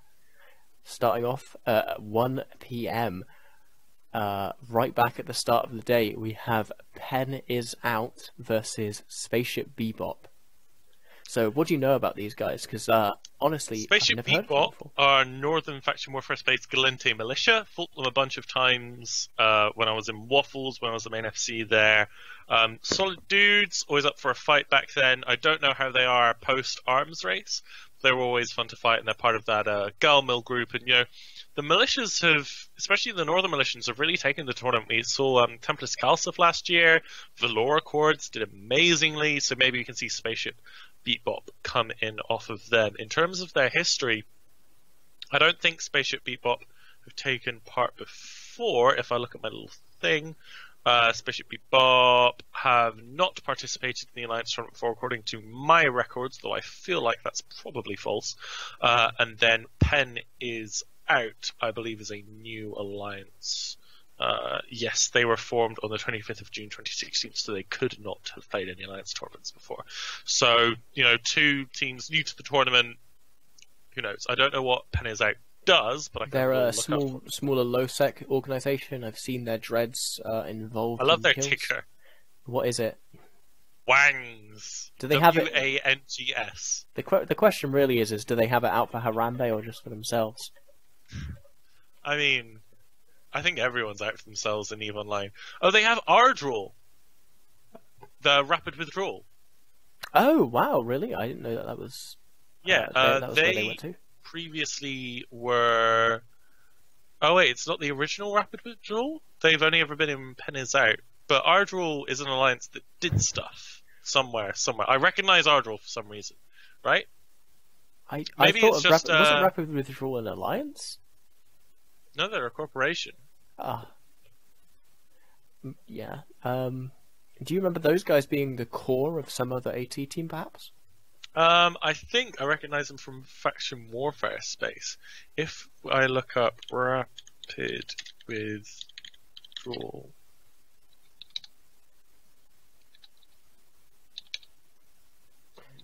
Yeah, looking at their kills, it's another kind of Black Rise Citadel, the Citadel, specifically Talma. That's probably where I know them from. Yeah, so it's just a faction warfare thing. Apparently their tickers, they specialise in pulling out. Appropriately named alliance then, in that case. Yeah, great. I already love them. Alright, next we have an alliance has no name going up against Blades of Grass with Demonic Wheat Pineapple. Demonic Wheat Pineapple. Wonderful, love it, rooting for them, amazing alliance name. I don't know anything about them, AT history, neither have any AT history as far as I know, but great, one of the best names. One of the best names of any AT teams we have so far. Yes. How was that decided? I want them to win the whole thing. Did they have a Ouija board to describe to them that name? That is the only way I can see that name being made, is just sheer influence of ghosts. Well, their ticker is together, 2GTHR. Oh, Blades of Grass. Blades of Grass I actually do know. They are an alliance that's been seen. They've kind of flitted around different coalitions, but they've always been very, very good at not fighting outnumbered, but fighting well together. They seem to take very strong engagements. I know they were active for a time in the Quirius Fight Club, although I don't know if they were a member of it or if they were just hanging around the area. Yeah, so Demonic Wheat Pineapple are their militia alliance, so they're the group that does faction warfare. It looks like they focus on being PG-13, family friendly for kind of younger players of EVE Online. So you've got the Blades of Grass, who are in Branch, and then you've got Demonic Wheat Pineapple, who do their faction warfare stuff. Brilliant. Yeah, I think my money is going to be on Blades of Grass here. They've got a little more history to them as a TQ alliance. That said, an alliance that has no name, who knows? Maybe they're going to be pulling from the House of Black. Maybe it is Maisie Williams from Game of Thrones, and she's just going to needle them.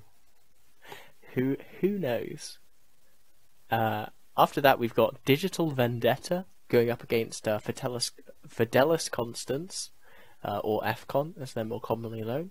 and FCON obviously left the Imperium nearly a year ago and started their own coalition down in the south of Eve, nestled between the Vanguard coalition and at the time Steinwagen, and they call themselves the Phoenix Federation. They're a very large alliance, not particularly well known for pilot quality, but very well known for pilot quantity. Yeah, I mean, FCON, according to my notes, I'm going back to my 8012 notes, which are not digitized, is FCON had their first match in 8012 against Nulli Secunda, which I believe they lost, if I remember correctly. You know, as I said, formed 2009. I don't think we've seen them in a tournament since, so I'm not expecting anything particularly amazing from them. But, you know, FCON, big group, maybe they've got some new guys in that have put some time in and are going to bring a deep run for them, but we can't really know. And then, as you said, they are facing up against Digital Vendetta, who, according to my spreadsheet here, formed on the 3rd of March last year, and were not in the 80 last year, so again, kind of no history for them. So two, you know, young, less experienced teams in terms of the tournament, but as we've been saying, give the edge to FCON because they've got the established organization, the large member base. They're more likely to be able to pull all the required cogs and levers together in order to come up with a win. Yeah, I don't know. I'm going to go for FCON here as well, but I feel like Digital Vendetta might be able to edge it out. These are two relatively new teams. It's just going to be a question of which one gets on to the first weekend of the AT, because obviously one of these teams is going to go forwards. And then after that we have a match that I'm going to be watching, and it's Wormhole Society versus the Culture. Wormhole Society is so young. Well, whilst you look up some more details on Wormhole Society, I specifically want to watch this because the Culture were a team that I was very, very certain that CVA were going to beat last year. I was so certain that I decided to make a bet on it that led to me wearing an incredibly silly hat for an entire day.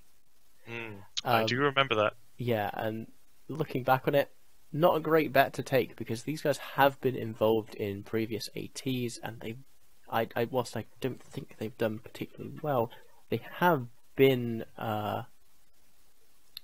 somewhat good. They come from Black Legion, obviously. The Culture is the EU core of Black Legion, reformed into a new alliance. And that's why they currently sit in Fountain, as that's where Black Legion originally resided before it collapsed due to ELO-related activities. Yeah. Wormhole Society are based off of the Doppler Corporation, so that's dependent on pilots. They are a new player-focused group out of Wormhole space. They kind of advertise that people who kind of push people onto other groups in the same way that kind of EVE-Uni does. Apparently, they have served the CCP-07 show model of the best ship is friendship since May 2015, which is a lovely little thing in their corp description. But yeah, so they are a new player group that focuses on training people in Wormhole space and finding potentially the PvPer in them. They just seem like a really good attitude, new player focused group, to be honest. Small, but, good group. Probably like a really fun little group to be a part of. Kind of the perfect group to go and have fun with if you wanted to join the AT. Yeah. I do think that they are going to be losing out here, though. I think the Culture just has a significant edge of them. They were involved in last tournament. They have a lot of, I suppose, older and more experienced pilots. And probably a lot more ISK behind them. Moving on, who do you think is going to win? The Culture or? I'd go with the Culture. They're from Black Legion. They're more focused on being hardcore, and that has to go with them. Sorry.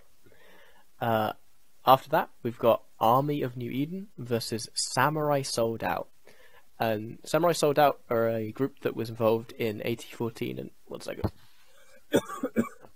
Bless you. I will continue. They are PvPers from Southern Faction Warfare Space in Providence, where our man Jin'taan hails from. They're brand new. Last year they were up against Freegate's coalition, which absolutely sucks for them because Freegates are the old Hun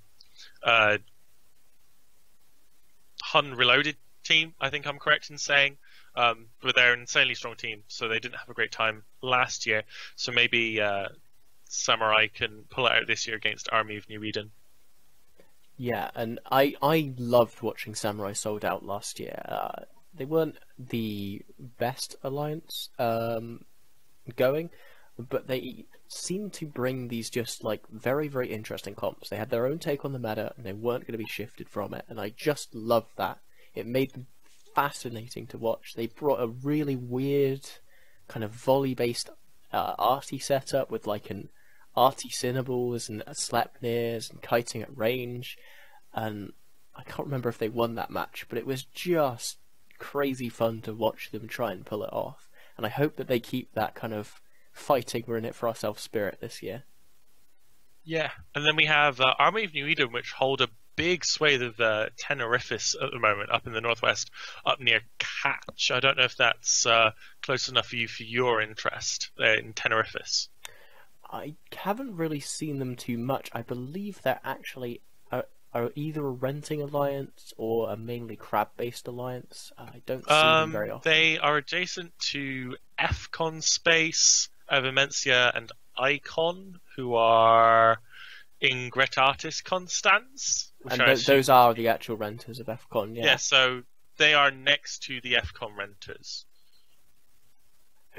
I've seen them around. I haven't fought them particularly often. I've seen them as part of FCON fleets, but they don't seem to be particularly predisposed to running small gangs through. Again, it's one of these groups who are reasonably sized. 1,000 people. They're out in nullsec. Maybe they're renting. Maybe they've got their space on their own merit. Maybe they're part of a coalition.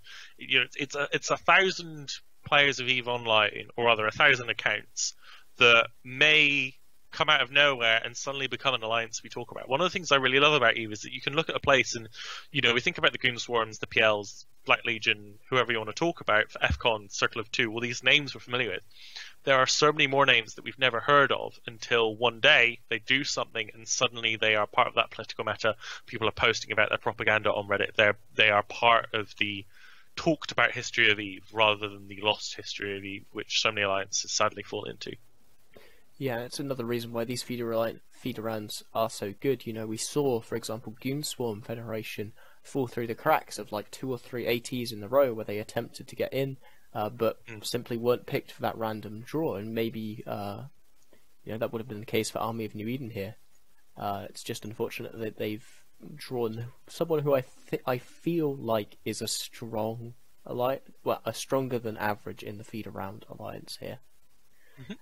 So I'm gonna be rooting for Samurai Sold Out, although you never know. I feel like if Army of New Eden pulls out a kind of generic but relatively versatile comp and can execute on it well, they're going to win. For sure. And then we have an old favourite in the Alliance tournament, Red versus Blue, which is the predominant high-sec kind of PvP organisation. They're kind of based around really fun, just don't really know how to put it, but you get in one side, either red or blue, and you just fight each other in high sec. There's very little risk. You aren't allowed to pod people, and it's, from what I hear, just an absolute great time. It's a great place to go if you just want to fairly easily get a couple of fights every day or so. Yeah, R.E.V.O.L.U.T.I.O., great team. I've got their history here. First match was in 89, where they lost to White Noise, then beat Babylon 5 Dot, then lost to Solar. 80-10, they beat Get Off My Lawn, lost to Suddenly Spaceships, beat Rote Kapelle, which is actually a pretty darn good kill, and they beat Kill It With Fire. Then 80-12, they missed 80-11. They had a bye versus Code, who did not show up. They beat Agony Empire, which is another good team, lost to Nali Secunda, and then Shadow Cartel. So they do lose to really solid teams. So I do expect RVB to do pretty well here, especially against Requiem Eternal. Looking at Requiem Eternal, I believe that they were last year. Yeah, they were in last year. Last year was their first go at the Alliance tournament. Requiem Eternal was, and if I look at their results here, Requiem Eternal. They're a member of. They were originally a member of the Drone Walkers group up in the north. I think it was Venal. Let me take a look. No, it's Tino. According to my notes, they were in the tournament last year. Here we go. So they beat Affirmative, lost to Snuffed Out, according to this. So, you know, not necessarily the best team in the world, but they have won a game before. I certainly wouldn't give them the edge over RVB, but maybe they can pick up a game or two in the bottom half of the feeder rounds. Probably won't make it into the main tournament, but here's hoping they can have a solid good time, get a bit more experience, and maybe come back even stronger for AT16. Yep, and I think everyone here is going to put their money on Red versus Blue. Yeah, for sure. I would call them an easy tier 2, tier 1.5 sort of team. They're not gonna threaten to win, but they're gonna threaten to make you seriously consider your chances if you are a top tier team. Yeah. And after that, we've got WAFFLES, which is an alliance you have a lot of history with, and I now have a lot of history with, and the Explicit alliance. So I'm gonna let you talk for a little bit about why WAFFLES is great. So WAFFLES, well, I wouldn't say WAFFLES are particularly great in terms of the Alliance tournament. Historically, they have not done particularly well, if we're completely honest. But they have been going. Previously, they were the Your Votes Don't Count Alliance, so you've got to take that into consideration when you look at their previous results. I was an ass and didn't put them in properly in my notes for that year, so let's look at them for this year. No, I was asking more of what they do on TQ. What they do in TQ. So WAFFLES previously were the feeder corporation for Snickerly, which is the main corporation in Pandemic Legion, the founding corp there. They kind of always had this cycle of members that every 6 months to a year they would have a graduation class, which would end up going into PL. I personally was one of the last graduation classes that joined Daddy PL. But since then, we've kind of gone into the WAFFLES 2.0 era, where they're retaining their members, trying to build up a bigger core, and they've become one of the more low-sec powerhouse groups, often allying up with Snuffbox to create Project Snufflebox, which is Project.Mayhem, Snuffbox, and Snigwaffer. They've been part of the one half of the World War Weeb, which I'm sure you can elaborate on a little bit. But in terms of the tournament, WAFFLES have, they've won a couple games here and there in the past. They've done particularly well. A lot of the times they've struggled with, I remember last year they really struggled on their theory crafting side. The year before that, their theory crafting was all right, and they kind of had the right comp, but they chose the wrong primary kind of consistently poorly. Like, WAFFLES have always had some of the correct ingredients to be a decent AT team, but never all of them at the same time. So maybe this is the year with the extra experience going on, WAFFLES can finally make a deep run, which they probably deserve to do by this point. They did really quite well in the E.V.E.N.T. tournament for a while. At the very beginning, when we did before our first seasons, the Tuskers were kind of like king of the hill of the E.V.E.N.T. scene for a while. It was really only WAFFLES that gave them a really, really close match there. So WAFFLES definitely have a lot of pilots who are very interested in tournament play, a lot of people who want to put a lot of effort in, and hopefully another year of growth under WAFFLES 2.0 will help them put together a seriously strong tournament team so they can do a good run this year. Yeah, they've been very active in Providence. Obviously, they've been sending through a lot of small gangs, and I've got to say they've done a damn good job of it. Don't really want to talk more than that, or people will get very irate in the comment section. And they're going up against the Explicit Alliance, which is an alliance that holds some amount of SOV in wherever Paragon Falls is. It's in the middle of the Drone Region Federation space. So, you know, they're another one of these small 1,000-man sort of alliances that don't have a huge amount of pedigree, although they did participate in both AT-14 and AT-13, from what I can tell. They lost to Hard Knocks in AT-13, beat a band apart, which is pretty cool, and then were eliminated by Northern Coalition. So being eliminated by Northern Coalition in AT-13, you know, no big deal. But, you know, kind of for that as their tournament debut, winning a game at all is, you know, kind of fantastic, and what I think any first-time participating team should aim for. Just win a match and have that as your goal. And then last year, if I look up Explicit... Last year they managed to win a match against Badfellas, and then they ended up losing a match to Spectre Fleet Alliance. I believe they were one of the first victims of the Spectre Fleet Alliance's just insane whole tanked battleship, no rep, YOLO comp. And then they also lost to White Legion Dot, which knocked them out of the tournament, unfortunately. So they kind of copied their performance from the last year. Still, that is a core of people who have won at least one match in 2 tournaments. They have the potential for growth there. You know, they have a lot of experience, and maybe they do start to get over their jitters and perform a little better this year. Yeah, I mean, Explicit Alliance for me is kind of a prime example of a team that has now had an 80 or 2 of experience, and I'm hoping to be one of the teams that we see grow into a mid-tier team. As I said before, the literacy of tournament play is increasing among the average EVE Online player, and I'm hoping the Explicit kind of benefit from that and kind of move forward and press forward to win a few more games year on year on year, and hopefully slowly continue improving with consistency. Yeah, did you see anything particularly interesting about them in terms of the way they approached the tournament, or are they just... Oh, I cannot remember, to be honest. Okay, I'm sorry. That was throwing that out there. Yeah, there are so many games. Like, honestly, the worst person to ask for what specific teams or matches look like during the Alliance tournament are people who actively commentate it, because I'm sure you experienced this. Is the second the match ends, you have completely forgotten who was playing, who won, what they brought, and any form of what happened. So you go to the analysis desk and you're like, we just watched this match and talked about it for 10 minutes, but I have no idea what happened, because you're on a constant stream of instinct. This is why you have a desk, so you can have people like quickly hurrying down notes so that they can then talk. Although, to be fair, I was hosting the desk last year. You had a tough job. You had a tough job. It was an interesting job. Anyway, I think everyone's money here is going to be on Waffles. But that said, the Explicit is another one of those alliances that it's worth keeping an eye on to go up to that 3-1 bracket. They might make it through. It's not like they're out just because they got drawn against Waffles. Yeah, for sure. I think they could even beat Waffles. I would not be crazy surprised. Wow, that is a bold statement.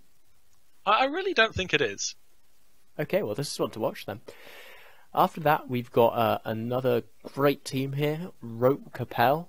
They have a lot of tournament pedigree. They're one of the few remaining mid-tier teams that you talked about before.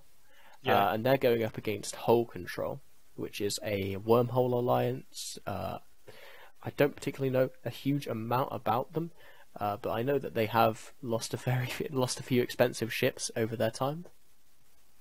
Yeah, I mean, so Rote Kapelle is kind of like this old tourney team with a lot of experience. So, for example, Bacchanalian, who I had the pleasure of commentating AT-12 with, was team captain of Rote for a little while, and he was part of the team that beat Band of Brothers back in the day with that all-thorax rush team when Band of Brothers were at their height. So they certainly have the old tournament experience there. They're a syndicate-based group that kind of yearn for the old days of EVE, as some old bit of vets tend to do. But as Rote Kapelle, I have their history here. 88, they lost to Hydra in the round of 16. 80-10, they beat Percussive Pizza Time Diplomacy. Fluffy Bunny Murder Squad Kill It With Fire. They beat Pandemic Legion in 80-10. which is the 80 that PL did not make top 4 for the first time, and then they lost to Verge of Collapse and Red versus Blue. 8011, they beat Wormhole holders, the 4th District, Verge of Collapse, and lost to the Ronin Agony Empire. 8012, they beat the Fearless Empire, Scum, Ministry of Inappropriate Footwork, and then lost to PL, who got their revenge, and the Ronin.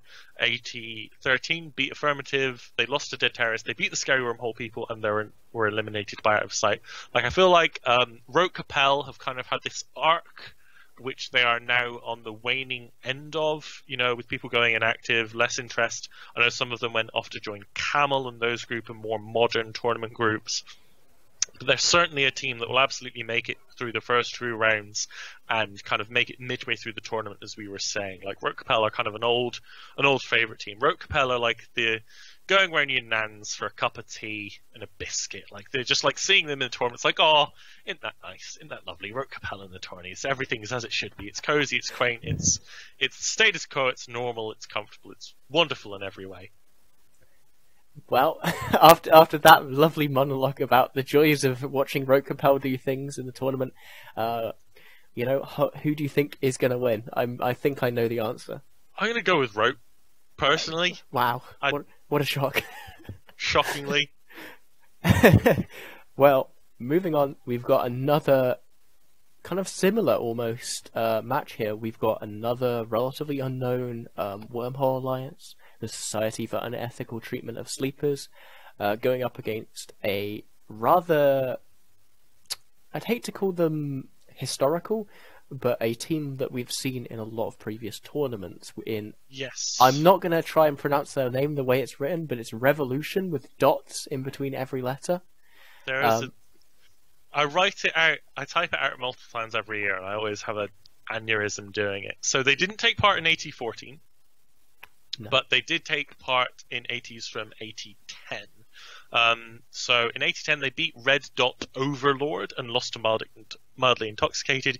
AT11 they beat Castabalts in the 4th District, lost to CVA and Scum. AT12 they lost to No Holds Barred and Triumvirate. And then in AT13, let's see how they did. AT13, which was their last showing, we have they R.E. V. They beat the Forsaken Federation, lost to the Ronin, which is no shame at all, and then they beat Razor Alliance. They beat Northern Coalition in AT13, which is pretty darn cool, but then lost to Phoebe Freeport Republic. So Revolution, if I remember correctly, are a team that are very fond of undermanned MJDing battleship teams that just MJD onto the other team in a similar fashion to drop the hammer. Yeah, looking at some of their past team comps, they do seem to have someone in there who has a lot of a desire to kind of break the meta. They're not looking to stick to the meta, they're looking to break it. And that's going to make them interesting to look for, if nothing else. I mean, I'm seeing here that they ran a Golem triple Raven Navy in Scimitar team. Like, yeah. That's not something you see every day, although it did manage to just about win something very similar to that. In fact, managed to win the Theomachy that we last night. So, going up against them is the Society for Unethical Treatment of Sleepers, which is an alliance that was formed on the 2nd of July 2016, but that's actually a reformation, and they were actually originally formed on the 20th of June 2015. So their corporations were Wormbro, Rare Pepe Holdings, and Roll It for Tears. So it looks like some Wormhole group with no tournament experience thus far. Maybe they'll be strong, maybe they won't be. Let's have a look at their corps now. So it's the same. They've added, nothing particularly. Apparently, they're a Nubo-friendly alliance that teaches Nubos the way of the Wormhole. We also have small nullsec counterpart. I'm not sure what the nullsec counterpart is, but yeah, small Wormhole group. Maybe they'll be good, maybe they won't be. We have no data. Yeah, well, like I said, exactly the same as Rote, as the previous match. It's a big tournament. Team with a lot of tournament experience going up against a random Wormhole group. I think we know who's going to go forwards there. Yeah, I think it's going to be Revolution. moving onwards, we have a match that I actually have my eye on as something to watch.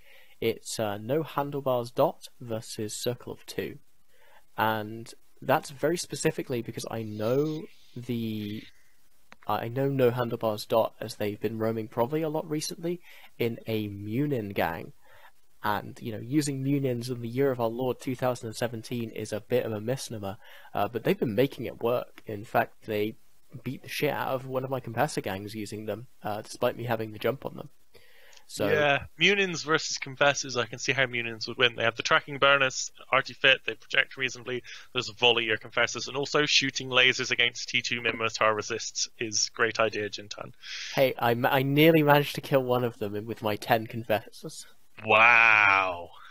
I know, I'm so good at video games, but I was tired and bored, so I thought, fuck it. More excitingly, in my opinion, is Circle of Two, who originally were amazing and have just slowly gotten worse and worse and worse as the years go on. In their first showing, in 87, they got second place to PL, which meant that they won a crap ton of Freckies, which, if I remember correctly, during the Tribute War, which I'm sure you can elaborate on, Circle of Two, bit short on money, especially after the debacle of SH1. So GigX was trying to sell Freckies for like 180 bill or somewhere around that, which is, to be honest, twice of what you'll be lucky to get for a Freckie, as it is generally considered to be the worst Alliance tournament prize ship in terms of modern strength. It's basically a bad Jaguar with a kind of crappy web bonus, in essence. Although I do firmly believe that last year in the Navy Bal Comp was the year we should have seen a Freckie swag in the Alliance tournament, because it actually fits in quite well there with the point value and the function it takes. But yeah, so CO2, 87, second place to PL, beating important Spaceship League, the Ronin, Wrong Alliance, and Beyond Virginity. 88, they lost to WAFFLES in the round of 16. 89, they were knocked out by Outbreak and lost to Wild Boars after defeating Razor. 80-11, they beat Scum and Outbreak, losing to Waffles and CVA. Go Jin'taan.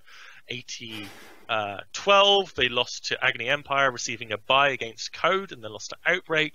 80-13, they beat the Brothers in Arms Alliance, who we mentioned earlier as the guys who love the Tinkers, and then they lost to Tactical Narcotics Team and Easily Excited. So they went from second place to round of 16 to kind of second weekend to first weekend. Blah. So should this continue, they'll lose both of their matches. Just bomb out. And just bomb out. So most teams that we see do the Alliance Tour and kind of grow average is kind of like this slow climb upward in skill, and then they kind of plateau when they reach the limits of what skill and time investment they have. CO2 have kind of just been a logarithmic curve down. Well, sad boys. Still, I actually think that I'm going to root for No Handlebars because it will make me feel a lot better if it turns out that they're actually just really, really good pilots. And I'll root for No Handlebars too, I think. Yeah. And after that, we've got another name that I recognise, Heirs of Nothing, going up against Templars Calcif. Now, Templars Calcif have been going really ham on the smaller scale tournaments lately. They were a part of Anger Games. I believe they have some involvement in EVNT. And beyond that, they're just a good low-sec faction warfare PvP alliance. And, I can't speak for their tournament credentials beyond the stuff that I've looked at, but they did seem to do really, really well. They made it to the top 4 and all of that in the Anger Games. So Templars Calcif, interestingly, were going to be in the tournament last year, but pulled out at the last minute. And then whilst the Galente Militia, which were doing really well, Valoracors got top 16 last year, whilst they were playing in the tournament, Templars Calcif and the Block, which is another Caldari faction warfare alliance, just took a ton of Galente systems while all the Galente guys were playing and watching the Alliance tournament, which is hilarious. Just proof that nothing escapes the metagame, not even the AC. Yeah. Yeah, and they're going up against Heirs of Nothing, and honestly, I know Heir of nothing about them. I They are with I Aim to Misbehave, which seems a little bit more familiar, but the Heirs of Nothing were formed on the 16th of February this year. They're a 39-member alliance. Now that's worrying. Whenever you see an alliance that has that few people in them, it's like something interesting is going on here. So I actually want to look at that and see if I recognize, because this could be a sneaky a rebrand, like Hydra Reloaded originally, because Hydra, the original Hydra, was this terrible Care Bear alliance, and so by using the name Hydra Reloaded, they were able to make people think that they were just a rebrand of the terrible Care Bear alliance, whereas in fact they were they're full of really good solo PvP pilots and small gang PvP pilots. I don't recognize them. They do have a guy called Balgorn, which is pretty impressive. And they have a guy called Kanye McWest, which is pretty great. That's the farmer version of Kanye West. That's when he's going to start his country album. No, I don't think it is a rebrand of anyone, or if it is, it's alt, so it's like completely obscured from our vision. But I'm going to go with that they're a small team of friends who wanted to take part and but don't necessarily have any tourney experience. Yeah, I could be proven wrong, but that is what I can currently come up with. Yeah, I'm going for Temple's Calcifer. Yep, same. Okay, and after that we've got two rather big alliances here. We've got Spectre Fleet Alliance, which is the group of NPSI pilots who play around in, well, pretty much wherever they can find fights, going up against Goonswarm Federation, the largest alliance in the game. So Spectre Fleet, I learned last year, despite being MPSI, can produce quite a lot of salt, which I thought MPSI groups were immune from, complaining about ECM or something, because they were bringing the massively hull-tanked setups. And obviously when you bring undermanned massively hull-tanked setups, the less pilots you have, the more susceptible to mass jams you are. So they got jammed all to hell. There was a Reddit thread, EVE Online post about how unfair ECM is, blah, blah, blah, blah, blah, tears and salt and tears and salt. They then, in their losers bracket match, brought an ECM comp, because ECM obviously is overpowered and unfair, and lost anyway. So there you go, Spectre Fleet Alliance. But Goonswarm Federation, I feel like, because so I was speaking to Asher before this tournament, and he was always said how disappointed he was that he couldn't get Goons into the tournament because he really wanted to run a team. This is Asher Elias. Is he the 32nd best FC in the Imperium? I believe he's gone up a rank now. He's like 31st. Oh, he's 31st. I apologise, Asher. No. 31st best FC in the Imperium. He's also like, oh, Goons never got in. It's really unfair. I then spoke to R.E.V.O.L.U.T.I.O.N, who said, yeah, that's a lie. Would have bought him in if he wanted it. But apparently that's not true. Then we go further than that. I had one of my people interview Asher because I'm trying to do research on the AT teams. He said, yeah, it's just a group of new AT guys with no experience. You know, we don't have any alliance backing, so we're just trying to do our own things. Well, you shouldn't expect much from us. But at the same time, when I spoke to R.E.V.O.L.U.T.I.O.N said that if we were going to do it, the alliance would happily throw money at them. So I feel like, in the traditional Goonie way, I'm being misinformed one way or the other, or even another way after that. So I'm not expecting much amazingness from Goonswarm Federation. In fact, I'm going to predict that they lose to Spectre Fleet Alliance. But I do also expect them to have the potential to suddenly be a well-funded mid to low tier team out of nowhere. You know, I'm actually gonna, just because of like what I've seen in the Anger games, I'm gonna put my money on Goonswarm here. You know, how well did they do in the Anger games? I believe Asher Alliance's team came 3rd and 4th with I can't remember who else was 3rd and 4th. Okay, then maybe Goonswarm Federation. Yeah. I'll pick them with you then. They also had Spooky Action at a Distance, which I believe is another Goonswarm group. I'm not 100% sure on that. So if they are able to combine those two teams, which did participate and do very, very well in the Anger games, there's a chance that there might be a good core there that they can utilize. And they Yeah. did seem to have, like, Asher, I know, is an incredibly good theory crafter, or at least a very interesting theory crafter. He has a good mind for the game, and I can't wait to see how that works when it's applied to the Alliance tournament. Now that you sort of that, I'm in here with you and predict Goons from Federation. I think that their meta is going to be very different to everyone else's, especially given how insular they tend to be. And usually that tends to not bode well once they hit kind of the real teams. But yeah, they'll probably win a couple games. I expect to see them in the main tournament, but we'll definitely have to wait and see. Yeah, I specifically expect them to bring a very, very heavy all-in drone-based setup, like Ishtar's, Yes. Vexen Navy's, Vexes. I expect that from a lot of teams. Yeah, but Asher in particular, he's done it no matter how good Ishtar's and Vexes and Vexen Navy's have been. That is his signature kind of compositional trait. So I expect him to bring those to at least one of these first rounds. Yeah. Anyway, moving swiftly on, we've got 2 matches left in the day. We've got Bright Side of Death versus Good at This Game. And I can't speak for Good at This Game, but I know Bright Side of Death. These are guys who very much specialize in small gang, outnumbered, nullsec PvP. They have been very, very active in Providence and Catch for as long as I can remember. Back when I was learning to FC, 7 or 8 years ago, I was fighting Bright Side of Death and just losing time after time after time because they were incredibly good at manually piloting and kiting their shit away from you. And the thing I have to give them more credit for than that is the fact that they understand exactly when to change up what their comp is doing, dependent on what you've brought.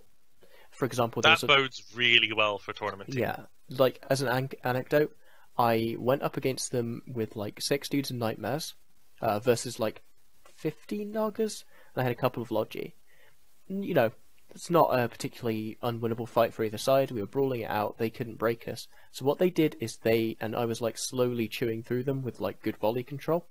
So what they did was they brought their Nagas in at 0 on the nightmares and started attempting to like basically get transversal on the nightmares. It was working really well. They were actually able to somewhat sig tank us because we were tachyon fit to deal with their long range, whereas they could then shoot onto our logistics. And that was a really good call from them, and it's something you don't see very often. So my money here is no matter how good at this game is, I don't think they can beat Brightside. Yeah, I mean, Good at This Game formed the 2nd of March 2015, no tournament experience. I don't know anything about them. Based on what you've said, I'm definitely going to go with Bright Side of Death there. All right, and moving onwards, we've got another group of people that I know a lot about, and that is Of Sound Mind. This is an NRDS, used to be NRDS organization. They used to hold Sov in Providence, and they actually started a very small civil war.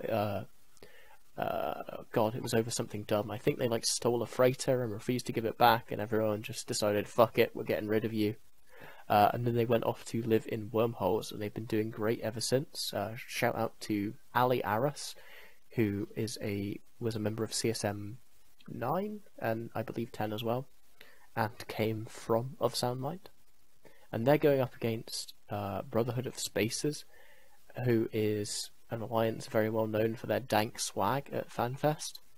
Some of the best stuff that you'll ever see. Although I don't know quite as much about them in Tranquility, I know that they are a part of the Drone Region Federation. They live somewhere in the east.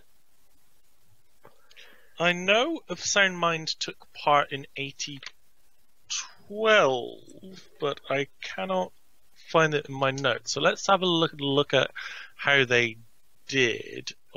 Brotherhood of Spaces also participated in the last Alliance tournament, 1814.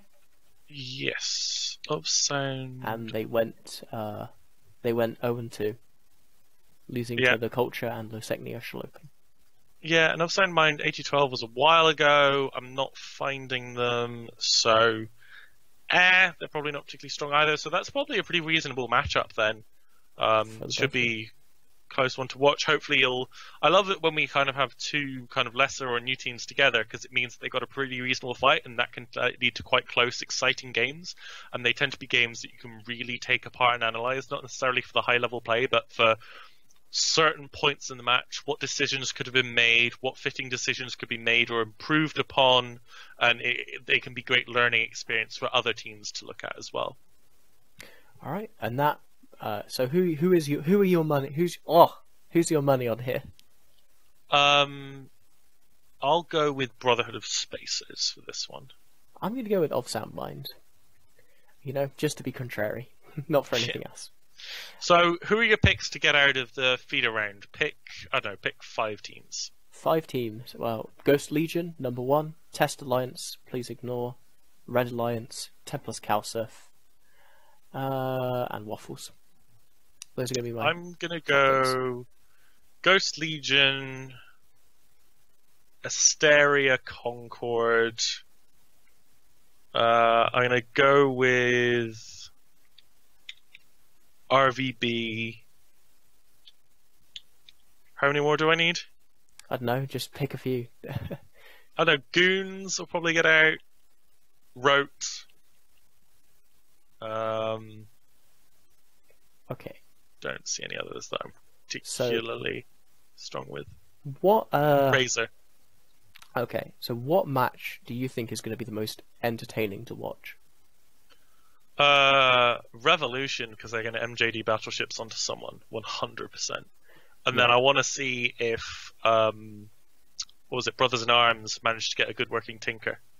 Brothers in Arms actually does sound like a really good match, isn't it? Who are they going up against again? I can't quite see them. They're going up against, like, the spreadsheet. Where's it gone? Where are they? They're on there somewhere, Jin'taan. They're on there somewhere. There we are. They're going up against Red Alliance. So that's actually that should be a good match. That should be a really good match. Yeah, I think that and like also I want to watch what Test Alliance is doing because Test Alliance always has something weird. I want to see what Comp Test bring. Mhm. All right. Well, do you have any final statements before we cut this off? Watch the AT, talk about it, post about it, write articles about it, just increase awareness, tell your friends to watch, get involved. Obviously, if you're not in a team, it's going to be more difficult for you to actively play this year, but the AT is wonderful and fantastic. Totally pay attention to it. Hopefully our long rambling talk today hasn't put you off, but yeah, and keep an eye out for my team summaries, which I'll be publishing on Crossing the Zebras to give you the in-depth on these teams. As you can probably tell from today, I'm partway through researching that. We'll have more details for you in the coming days. All right. Well, thank you to everyone who's lasted this far. I hope you have a wonderful day and fly smart.